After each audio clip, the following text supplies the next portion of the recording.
আধানের যোগধর্ম, additivity of charges. এখনও পর্যন্ত আমরা আধানের পরিমাণগত কোনো সংজ্ঞা দিইনি। পরবর্তী বিভাগে আমরা এটি নিয়ে চর্চা করব।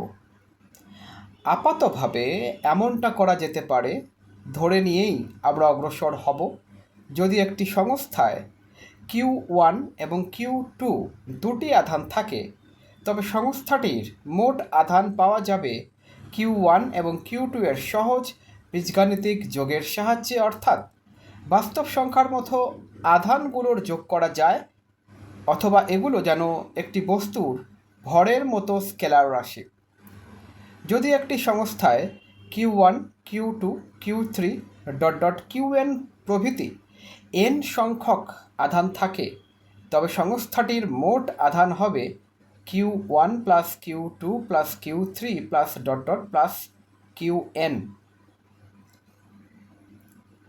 ভরের মতো আধানের মান আছে, কিন্তু কোনো অভিমুখ নেই। তথাপি ভর এবং আধানের মধ্যে একটি পার্থক্য আছে। একটি বস্তুর ভর সর্বদা ধনাত্মক, অথচ একটি আধান ঋণাত্মক, ধনাত্মক বা ঋণাত্মক হতে পারে।